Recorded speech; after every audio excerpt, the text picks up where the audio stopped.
Most of us move outside our countries not because we want, but because we want to search for a green pasture. We want to better our families, our lives. We need to have something for ourselves.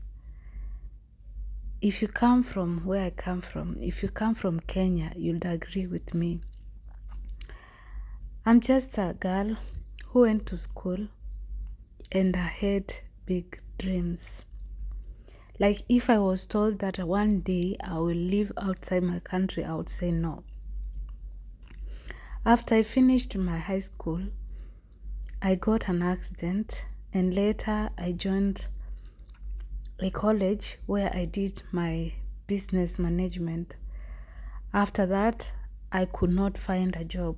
The only job I got was to work in a hotel as a receptionist, and the starting salary was 9,000 Kenyan shillings a month. It was not an easy one. It was a hard. Like to survive, you need to pay your rent, you need to pay your transport, you need to have something for your food, you need also to buy some clothes, and you find out like the 9,000 is not enough. So the idea came that I wanted now to leave the country. And one of the reasons we need to better the life back at home.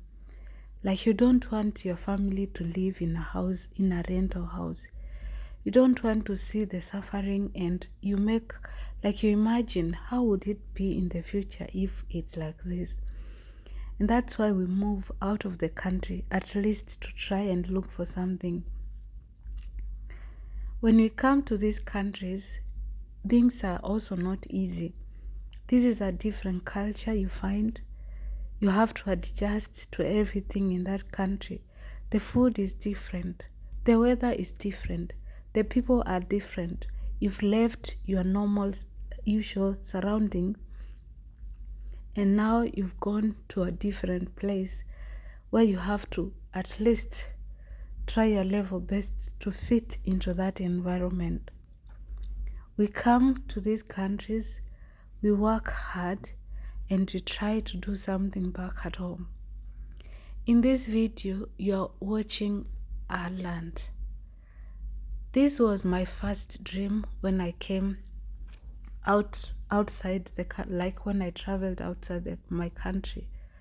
The dream of buying a space, the dream of building a house, the dream of helping my family live in their own place, not renting houses. Because if you come at the end of the day, calculate the amount of the money that we use paying these houses, it's a lot of money. And now the problem, you may not be able to contribute or to have a piece of land, because maybe some people may want you to give the money in full, and you have to calculate, are you going to feed your family? Maybe you have some people who are still in school, they need they need school fee and everything else, the expenses, and maybe your salary is also not that enough. So we move, and once you get a job and you start earning, you try to look for a space, if there is, for you to afford, like something you can buy and construct a house, even if it's a 2-bedroom, even if it's a 3-bedroom, as long as your family will not be able to pay a rent. That's what we do. That is always our first priority.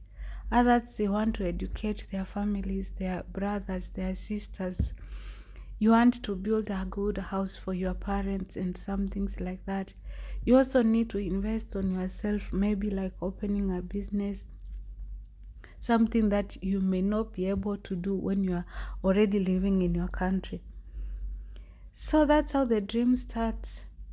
And it started after I got my first job. My first thing was to look for a space, at least to buy somewhere that we could call a home. The effort to make sure you have the money to get. Sometimes when you get the salary, you just send it. Not that because you want, but you know where you're coming from. You know the struggles back at home. You've been there, so you understand the pain. You understand the struggle. And we send, and we buy, and we start constructing, and so on. Construction is also not something easy. Needs a lot of effort, needs patience, needs to have the right people to do the work. You need the money. I remember when we bought this place, we started with a small house that you already saw from the starting of the video. Constructed just a small room so that we could put someone there to watch over the land. Because once you buy, and you buy it in a far place where you are not able to go every day, then you need someone to stay there. And now the plan started. After constructing the small house, then we made at least somewhere where we could put the materials if we started building. And now you start bringing the sand, then you start with the bricks, concrete, things like that. And then later we started with the planning of the house. Sometimes you could, like, you receive a call and you're told, hey, the metals are not there, we don't have cement anymore, some things like that. Once you start the foundation, it's also very hard, because you have to make sure you've paid people to make to dig the foundation, so you have to cover it as fast as possible, because when it comes to rain, then that means the whole work was just for nothing. You have to pay the people again to go back and dig.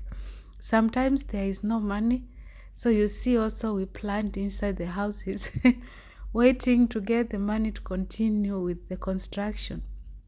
It's not that easy. It's a process. The house is still not complete, but we keep on hoping for the best. We keep on pushing no matter what. It's a started foundation, and Rome was also not built in a day. We keep on pushing and having the hope that one day things will be okay. I'm making this video not because I want to show off, but because I want to encourage any person that you feel like it's like you feel like you are on the end, like you don't know what to do. There is hope in everything. Just keep on dreaming, keep on hoping, keep on believing. Like, never give up. That's what I normally tell people. Never give up. Anything small you get, try to do something. You get 1,000. That 1,000 will buy a cement. And once you buy that sack, you're not going to buy it again. Like, when you get another one, you'll buy something, or you continue adding. And it's all about step by step, being patient and knowing what you want. This is the dream I had. Although the house is still not complete, there's still a lot of work required. There's still a lot of money required. But at least there is a foundation. At least I can say, when I started working, there was something I did, or I have been doing something, and I can also show it. It's not a show off, but it's something, it's like an investment that will look back and say, I did this. I was able to do this. I built this. And sometimes when I also travel back in Kenya, then I also don't need to struggle where I'm going to sleep or going to a hotel. I have a space, I have a room for myself. Like, I have a space that I know I'll be able to sleep. I will be able to stay there without anyone knocking on the door that have not paid for the hotel money or something like that. So yeah, we start from somewhere. We keep on believing and trusting the process. Whatever little you get, you try to do something with it. Nothing is impossible. We just keep on believing. The house is still in the progress. And I know one day I will look at it like this and I say, I did the right thing. At least I did something for myself. And no more paying of the rent. I don't need to think that there are people who need to be paid and so on. It's a house, and once you build it, this is something long lasting. It's going to stay. As long as the foundation is good, you've made it well, it's going to stay for so many years. Yeah, so thank you guys for your support. Thank you so much for watching. I hope someone was encouraged. I'm sorry. The quality of the video was not the best, but at least I was just sent videos, and they just take them the way they take it and they send. But all the same, it's an encouragement. And yeah, you can also do it. I did it. You can also do it. Anyone can do it. And the spirit is not giving up. We keep on pushing, trusting God and hoping for the best. One day we'll achieve our goals. Those are Sukuma Wiki right there. And that's the house. Yeah, thank you so much. You can leave down a comment. What do you think about this? Are you encouraged or not? Thank you so much. Be blessed.